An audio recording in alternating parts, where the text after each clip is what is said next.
పొట్లూరు వంటలకు స్వాగతం అండి. అందరికీ కూడా ఉగాది శుభాకాంక్షలు అండి.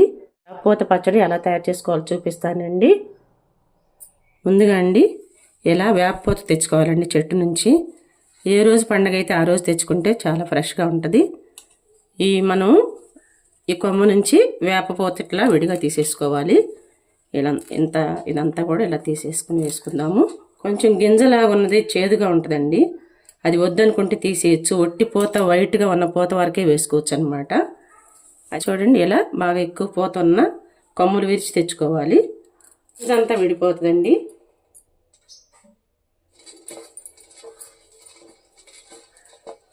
కొంచెం ఇలా స్మాష్ చేస్తే ఆ పువ్వు అంతా కూడా రాలిపోతుందండి. గింజంతా విడిపడిపోతుంది. ఇలా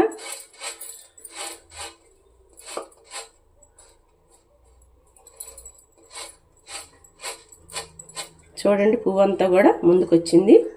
ఇలా మనం పువ్వు అంతా కూడా ఇట్లా కొంచెం ఇలా చేసుకొని తీసేసుకోవాలన్నమాట. పువ్వు అంతా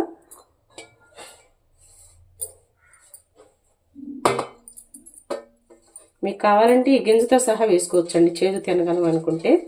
అందరూ కూడా అంత చేదు తినలేరు కాబట్టి కొంచెం ఇలా మనం చెరిగి కనుక వేసుకుంటే పువ్వు అంతా కూడా ముందుకు వచ్చేస్తుంది అనమాట. చూడండి అండి, ఈ పువ్వు అంతా కూడా ఈ బౌల్లోకి వేసేసుకుందాము.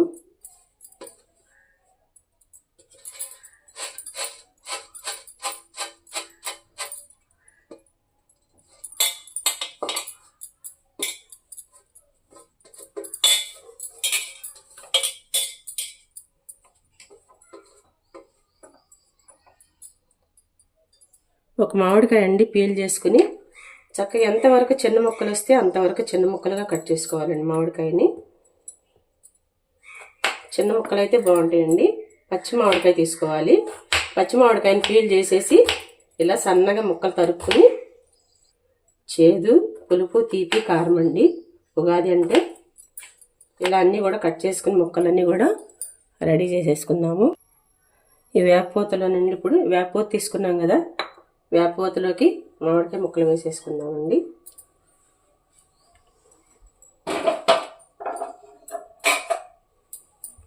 అలాగే ఈ బెల్లం కూడా వేసేసుకుందాము. పులుసు అండి చక్కగా పిండి పోసేసుకుందాము. చిక్కగా పోసుకోవాలండి. మీకు ఎంతమంది ఉంటారో దాన్ని బట్టి క్వాంటిటీ పెంచుకొని చేసుకోవటం అనమాట.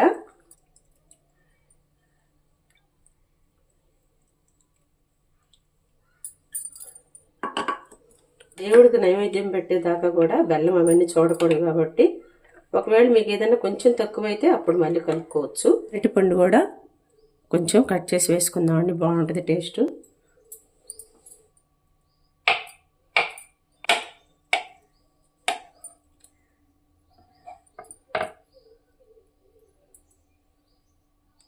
పులుపు, తీపి, చేదు, కారం కదండి. కొంచెం పెప్పర్ పౌడర్ వేస్తున్నాను, ఎక్కువ వేయలేదు. గార్నిష్ కోసం అండి కొంచెం దానిమ్మ గింజలు, యాపిల్ ముక్కలు అలా కూడా వేసుకోవచ్చు అనమాట. బాగానే ఉంటుంది.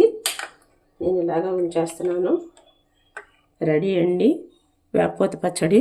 దేవుడికి నైవేద్యం పెట్టేసుకుందాము.